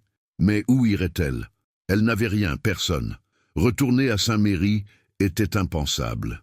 Elle serait une honte pour sa famille, si tant est qu'il la reprenne. Devenir une vagabonde sur les routes. La peur de l'inconnu était encore plus grande que la peur de sa situation actuelle. Il n'y avait pas d'issue. Sa vie était liée à ce château, à cet homme. De son côté, Louis Armand était en proie à un tourment bien plus profond. La menace de sa mère avait ouvert une faille béante sous ses pieds. L'idée que son propre trône puisse lui être retiré, que son frère cadet puisse être utilisé contre lui, le hantait. Ses conseillers, influencés par la reine, le pressait d'accélérer les négociations pour le mariage castillan, seule solution, disait-il, pour calmer le jeu et rassurer les cours étrangères. Chaque jour était une lutte pour maintenir son autorité, pour ne pas paraître faible ou irrationnel. Mais au milieu de ce chaos politique, une certitude s'ancrait en lui, de plus en plus forte. Abandonner Élise était impossible. Ce serait non seulement une lâcheté, mais aussi un reniement de tout ce en quoi il croyait. Elle était devenue le symbole de sa lutte contre l'hypocrisie et la cruauté de son monde. Elle était la seule personne avec qui il pouvait être lui-même, la seule qui voyait l'homme derrière le prince. Ses sentiments pour elle avaient dépassé la simple protection. Il admirait sa résilience, son intelligence intuitive, la grâce silencieuse avec laquelle elle portait le poids de son existence. La voir traverser les couloirs, seule et digne au milieu de l'hostilité générale, lui serrait le cœur et renforçait sa détermination. L'idée de la renvoyer à la buanderie ou de la chasser lui était physiquement insupportable. Ce serait la livrer au loup. Ce serait se renier lui-même. Un soir, alors qu'elle s'apprêtait à quitter le cabinet, Élise rassembla tout son courage. Elle ne pouvait plus supporter le poids de son silence. « Monseigneur » commença-t-elle d'une voix tremblante, sans oser le regarder. « Je ne peux plus continuer ainsi. » Il se tourna vers elle, son visage s'assombrissant d'inquiétude. « Que voulez-vous dire ? Je suis la cause de vos tourments, » dit-elle, les larmes perlant au bord de ses cils. « De votre conflit avec la reine-mère. Chaque jour, je vois le fardeau que je représente pour vous. Je vous en supplie, libérez-vous de moi, renvoyez-moi, n'importe où, loin d'ici. Votre devoir est plus important que le sort d'une simple servante. » Il s'approcha d'elle, son regard intense plongeant dans le sien, la forçant à relever la tête. « Ne dites jamais cela, » murmura-t-il avec une véhémence qui la surprit. « Ne vous dépréciez jamais ainsi. Vous n'êtes pas une simple servante. Vous êtes Élise et vous n'êtes pas un fardeau. Vous êtes la seule chose authentique dans ma vie. » Cette confession si simple et si puissante la laissa sans voix. « Vous renvoyez ?» poursuivit-il, un sourire amer aux lèvres. « Ce serait leur donner la victoire. Ce serait admettre qu'ils ont raison, que le rang est tout et que l'âme n'est rien. Ce serait trahir la seule chose pour laquelle il vaille la peine de se battre. » Il s'arrêta devant la fenêtre, le dos tourné, comme s'il parlait autant à lui-même qu'à elle. « Ils veulent me briser, me forcer à rentrer dans le moule, m'imposer une épouse que je n'ai pas choisie, une vie que je ne désire pas. Ils utilisent ma santé contre moi, menacent de me prendre ma couronne. » Il se retourna et la regarda, ses yeux brillants d'une lueur étrange, un mélange de désespoir et de défi. « Ils pensent que je suis faible. Ils pensent qu'ils peuvent me contrôler. » Un long silence s'installa. Élise pouvait presque entendre le tumulte de ses pensées. Elle voyait l'étau se resserrer autour de lui, les options se réduire une à une. Il était acculé. C'est alors qu'une idée folle, une idée née de l'impasse et du désespoir, commença à germer dans son esprit. Une idée si audacieuse, si contraire à toutes les lois du royaume et de la raison, qu'elle était la seule arme possible contre ses ennemis. S'il voulait le lier par un mariage politique, il allait leur opposer un lien qu'il ne pourrait jamais briser. S'il voulait le soumettre par les règles de la tradition, il allait faire exploser ces règles. Il regarda Élise, non plus comme sa copiste, non plus comme sa protégée, mais comme la clé de son avenir. Il la voyait, sa dignité, son intelligence, sa force silencieuse. Elle n'était pas un fardeau, elle était sa seule alliée, sa seule chance. La décision se cristallisa en lui, terrible et exaltante. C'était une folie, un suicide politique, ou le coup de maître qui allait changer le cours de son destin et de celui du royaume. Il ne le savait pas encore, mais il savait qu'il n'avait pas d'autre choix. Il ne pouvait pas la protéger en la gardant comme servante. Pour la mettre hors d'atteinte, pour affirmer son pouvoir de la manière la plus absolue, il n'y avait qu'une seule solution. Il devait l'élever si haut que personne, pas même sa mère, ne pourrait plus jamais la toucher. Les jours suivants, l'étau se resserra autour du prince avec une précision implacable. La reine-mère, fidèle à sa menace, avait commencé son travail de sape. Des rumeurs insidieuses sur l'état de santé de Louis Armand sur son humeur changeante et son jugement fragile, se mirent à circuler dans les couloirs du pouvoir. L'ambassadeur de Castille demandait des audiences de plus en plus pressantes, feignant l'inquiétude, mais cherchant en réalité à évaluer la stabilité du futur roi. Le conseil du roi, subtilement manipulé par Isabeau, commença à évoquer à mots couverts la nécessité d'une transition en douceur et l'importance de la continuité de la lignée, des phrases codées qui désignaient toute la même chose, la mise à l'écart de Louis Armand au profit de son frère. Le prince sentait le sol se dérober sous ses pieds. Il était isolé, chaque allié potentiel se détournant de lui par peur de la colère de la reine. Il était en train de perdre. Il ne lui restait qu'une seule carte à jouer, une carte si folle, si imprévisible, qu'elle pouvait soit renverser la table, soit le mener à sa perte définitive. Il n'y avait pas de demi-mesure, pas de retraite possible. Il allait tout miser sur un seul coup de dé. Cet après-midi-là, il fit venir Élise dans son cabinet. L'atmosphère n'était plus celle, studieuse et douce, de leur première rencontre. Elle était chargée d'une électricité palpable, de la tension qui précède l'orage.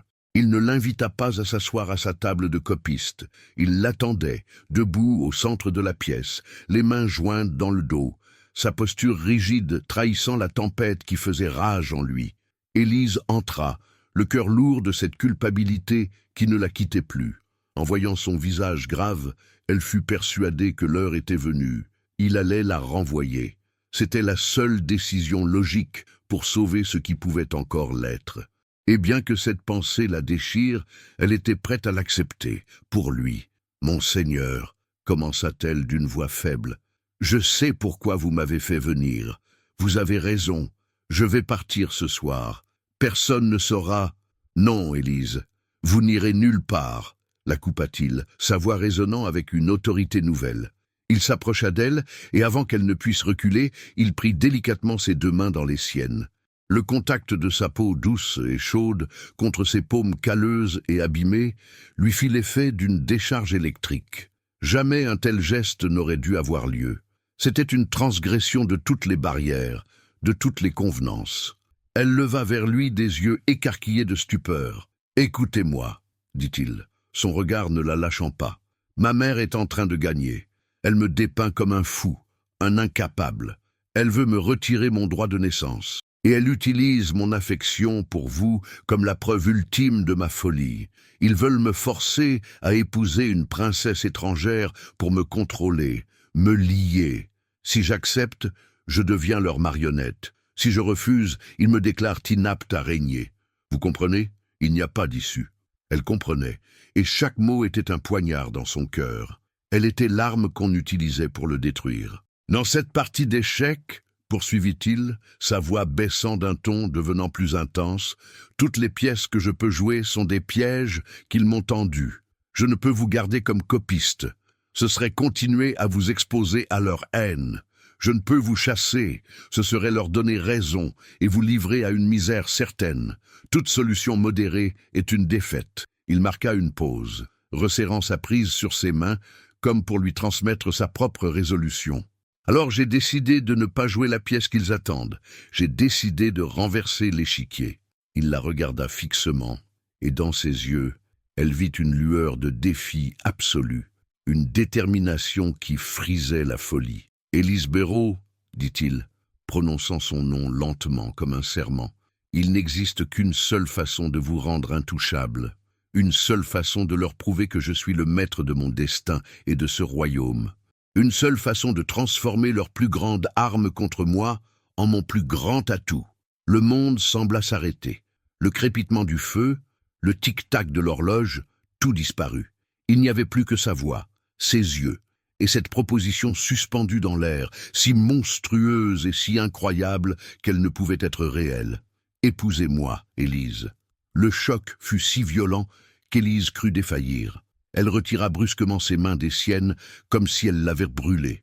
Un rire nerveux au bord des larmes lui échappa. « Monseigneur, vous êtes malade. La fièvre vous fait délirer. » C'était la seule explication possible. Il avait perdu la raison. « Je n'ai jamais été aussi lucide de toute ma vie, » répondit-il calmement, sans se laisser démonter par sa réaction. « Mais C'est impossible, c'est une folie, balbutia-t-elle, reculant d'un pas. Regardez-moi, je suis une servante, vendue comme une bête de somme, et vous êtes le prince héritier, le royaume entier se soulèverait, on vous prendrait pour un fou, votre mère aurait gagné. Non, dit-il en s'avançant de nouveau vers elle, avec une patience infinie. Il me prendrait pour un fou si j'agissais par caprice. Mais ce n'est pas un caprice, c'est un acte politique. En faisant de vous ma femme, je vous place au-dessus de la duchesse de Rohan, au-dessus de tous les courtisans, au-dessus de ma propre mère. Vous devenez la future reine, intouchable, inattaquable. Et moi, en vous choisissant, vous, la femme sans titre, sans terre et sans nom, je montre au monde que mon autorité ne dépend pas des alliances et des traditions, mais de ma seule volonté. Je brise leurs chaînes avec l'instrument même qu'ils voulaient utiliser pour me lier. Il parlait avec une logique froide, implacable. Mais sous la stratégie, Élise sentait une autre vérité, plus profonde, plus personnelle. Je ne vous parle pas d'un mariage de conte de fées, Élise. Je vous parle d'une alliance. Je vous offre un trône, une protection absolue. En retour, je vous demande de vous tenir à mes côtés, de m'offrir votre force, votre intelligence, cette dignité qu'ils n'ont jamais réussi à vous enlever. Je ne veux pas d'une princesse qui complotera dans mon dos. Je veux une reine qui comprend le prix de la justice. Je vous veux, vous. Elle le regardait, le souffle coupé, le cerveau incapable d'assimiler la portée de ses paroles. Passer de la paillasse d'un dortoir au lit d'un roi, de la honte d'avoir été vendu à l'honneur d'être choisi. C'était un abîme vertigineux. La peur la submergeait, la peur du scandale, de la haine, de ce rôle écrasant pour lequel elle n'était pas née. Mais sous la peur, une autre sensation commençait à poindre. La lueur dans les yeux du prince n'était pas celle de la folie. C'était celle d'un homme qui, acculé, jouait sa vie sur un acte de foi absolue. Une foi en elle. Il attendait sa réponse. Le silence s'étira, lourd du poids d'un royaume. Sa décision ne la concernait plus seulement. Elle pouvait le sauver ou le précipiter dans l'abîme. Elle pouvait accepter cette couronne impossible ou retourner à l'ombre. Elle, Élise Beurreau, la fille de rien, tenait le destin d'un prince entre ses mains tremblantes. Élise le regarda, et dans le silence assourdissant de la pièce, elle vit défiler sa vie. Les mains rougies par la lessive, le poids de la honte sur ses épaules, le visage de son beau-père la vendant pour quelques pièces. Puis elle vit le soleil dans la cour des orangers, la chaleur d'une cheminée crépitante, la dignité retrouvée dans le respect d'un regard. Fuir, c'était retourner à la première vie, à l'ombre et au néant. Accepter, c'était plonger dans un brasier dont il ne sortirait peut-être jamais vivant, ni l'un ni l'autre. C'était choisir entre une mort lente et silencieuse de l'âme, et une bataille éclatante pour le droit d'exister. Ce n'était pas l'amour d'un conte de fées qu'il lui offrait. C'était une alliance, une arme, un bouclier. Il ne lui demandait pas de l'aimer, il lui demandait de se battre avec lui. Et en lui demandant cela, il la reconnaissait comme son égale. Non par le sang, mais par le courage. Pour la première fois de sa vie, quelqu'un ne la voyait pas comme un fardeau ou un objet, mais comme une force. Cette reconnaissance, cette confiance absolue valait plus que toutes les couronnes du monde. Elle balaya la peur, la remplaçant par une résolution froide et pure, une force qu'elle ne se connaissait pas. Elle redressa le dos. Ses yeux, qui avaient si longtemps fixé le sol, rencontrèrent les siens sans ciller. La servante effacée avait disparu. À sa place se tenait une femme. « S'il faut une reine pour vous sauver, monseigneur, dit-elle d'une voix posée et claire qui ne trembla pas, alors vous aurez une reine. » Puis, plus doucement, elle ajouta le mot qui allait sceller leur destin. « Oui, j'accepte. » Un souffle de soulagement, presque un sanglot, s'échappa des lèvres de Louis Armand. Il ferma les yeux un instant, comme s'il portait sur ses épaules tout le poids de leur décision. Quand il les rouvrit, sa lassitude avait disparu, remplacée par une énergie fiévreuse, celle d'un général avant la bataille décisive. « Bien, dit-il. Alors la guerre commence maintenant. Nous ne leur laisserons pas le temps de s'organiser, de comploter, de monter le roi contre nous. L'annonce sera faite ce soir. » Élise sentit un frisson la parcourir. « Ce soir? Mais comment ? Ce soir, la cour est réunie au grand complet dans la galerie des glaces pour la réception de l'émissaire du Nord. Mon père sera présent. Ma mère sera présente. L'ambassadeur de Castille sera présent. C'est la scène parfaite. Un coup de théâtre doit être joué devant le plus grand nombre pour avoir son plein effet. Il se dirigea vers la porte et appela son valet. « Jean, faites préparer mes habits de cérémonie, les plus solennels. Et faites dire au chambellan que je désire prendre la parole durant la réception. » Puis, il se retourna vers Élise, qui se tenait immobile au milieu de la pièce, son cœur battant à tout rompre. « Vous viendrez avec moi, » dit-il. Elle baissa les yeux sur sa simple robe de servante, grise et usée. « Dans cette tenue ? » ?»« Oui, » répondit-il avec un léger sourire. « Précisément dans cette tenue. Je veux qu'il voie exactement qui j'ai choisi. Je ne veux pas de déguisement. Je veux la vérité. Votre présence à mes côtés, telle que vous êtes, sera le premier symbole de mon règne à venir. Un règne où la valeur d'une personne ne se mesurera plus à la richesse de ses habits, mais à la noblesse de son caractère. » Quelques heures plus tard, la galerie des glaces scintillait de 1000 feux. Les lustres se reflétaient à l'infini dans les miroirs, la musique de l'orchestre se mêlait au bruissement des robes de soie et au cliquetis des bijoux.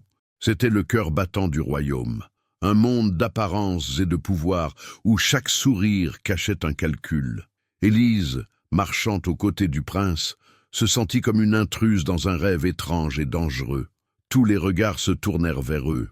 Une onde de choc silencieuse parcourut l'assemblée. Voir le prince héritier entrer avec, à son bras, la servante au centre de toutes les rumeurs, vêtue de sa robe de lin, était une provocation d'une audace inouïe. Les murmures s'élevèrent comme un essaim d'abeilles en colère. Élise sentit des centaines d'yeux la transpercer, mais le bras du prince, solide sous sa main, était son ancre. Elle marcha la tête haute, comme il le lui avait demandé, fixant un point lointain au-dessus de la foule, son visage un masque de sérénité qui cachait la terreur, qui faisait rage en elle. Elle aperçut la duchesse de Rohan, blême de fureur, et plus loin, la reine-mère. Isabeau, surprise, eut un léger mouvement de recul, son sourire de circonstance se figeant sur ses lèvres. Elle comprit que quelque chose de terrible était sur le point de se produire. Louis Armand conduisit Élise jusqu'au pied de l'estrade où siégeait le roi, son père, un homme vieillissant au regard las. D'un geste au chef d'orchestre, il fit taire la musique. Un silence total, lourd et vibrant d'anticipation, tomba sur la galerie. Le prince se tourna vers l'assemblée.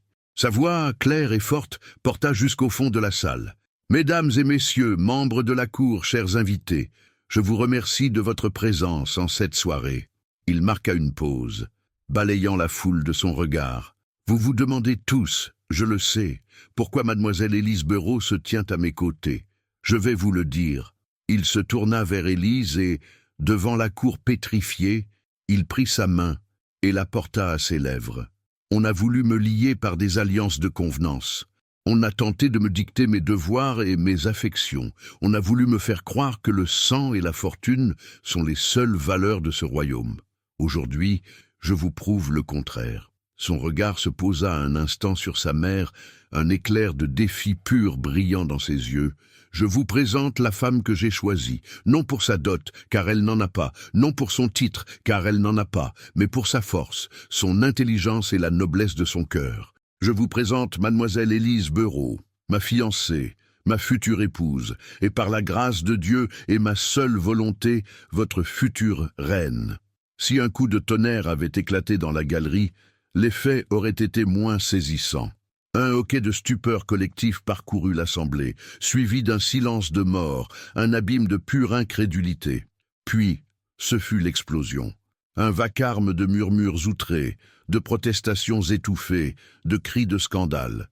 La duchesse de Rohan semblait sur le point de s'évanouir. L'ambassadeur de Castille était rouge de colère, et la reine-mère, le visage blanc comme un linceul, regardait son fils comme s'il venait de poignarder la dynastie en plein cœur. Le scandale était total, public, irréversible. L'échiquier venait d'être renversé, et au milieu de la tempête, Élise se tenait droite, la main toujours dans celle du prince. Elle était terrifiée, mais pour la première fois, elle n'était plus seule.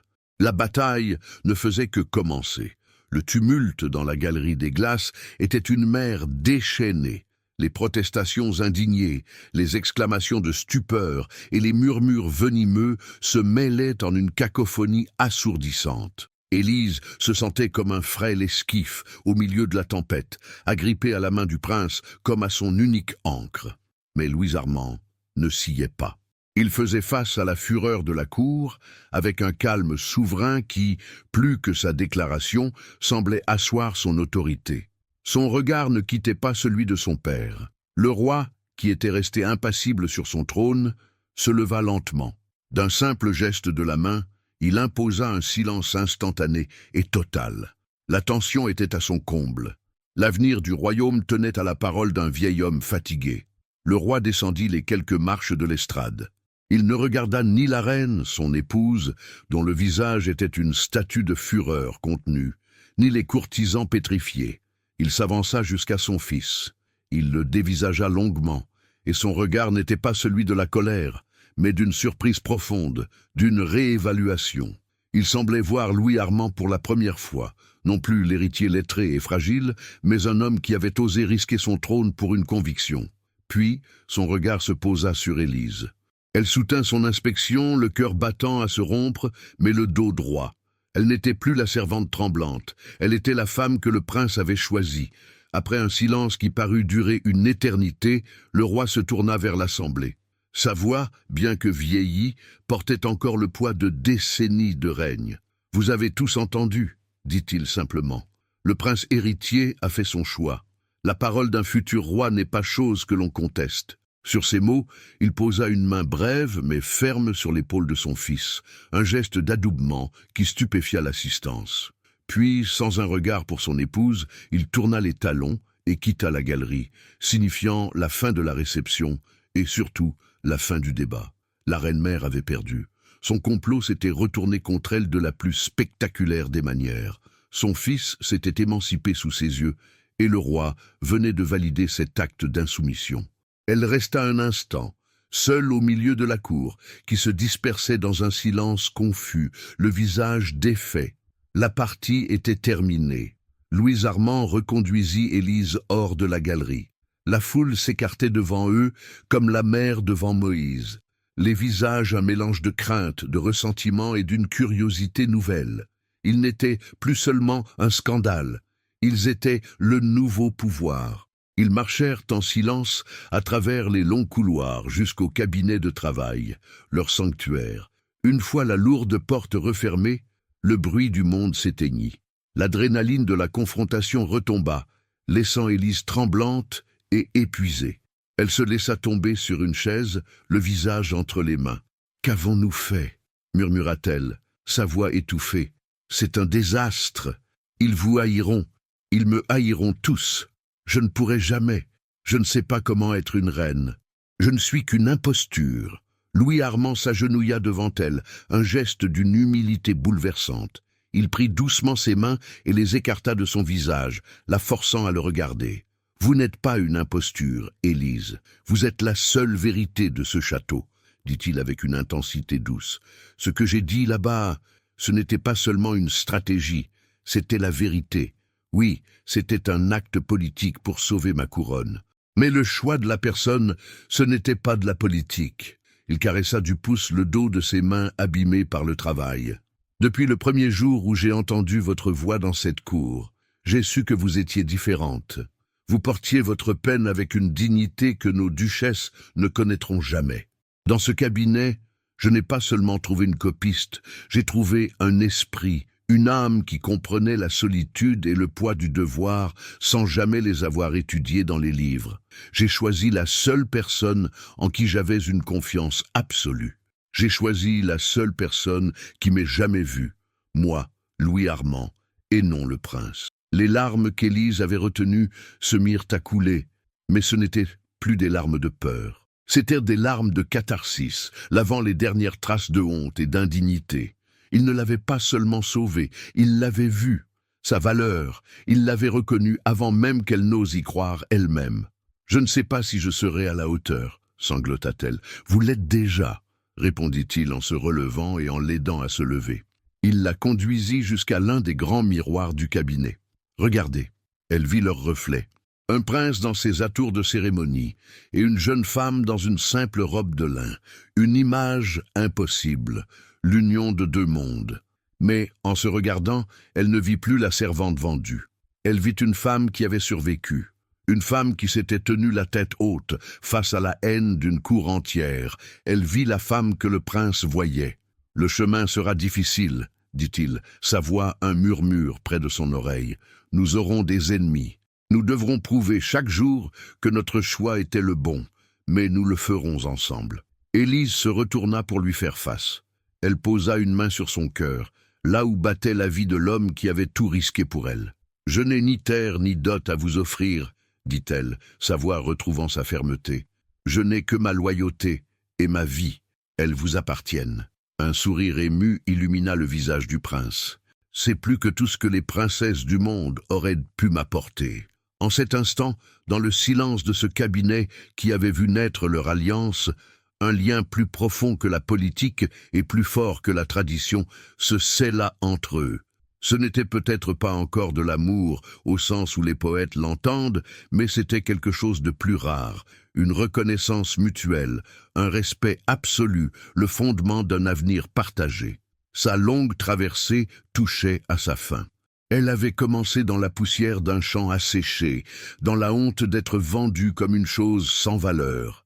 Elle s'achevait dans les bras d'un prince, non comme un trophée, mais comme une alliée, une partenaire. Elle n'était plus un fardeau silencieux et invisible. Elle était Élise, une femme qui avait trouvé sa voie dans le chant d'une vieille berceuse et qui s'apprêtait maintenant à l'utiliser pour aider à gouverner un royaume. La honte était morte, et à sa place, une reine était née.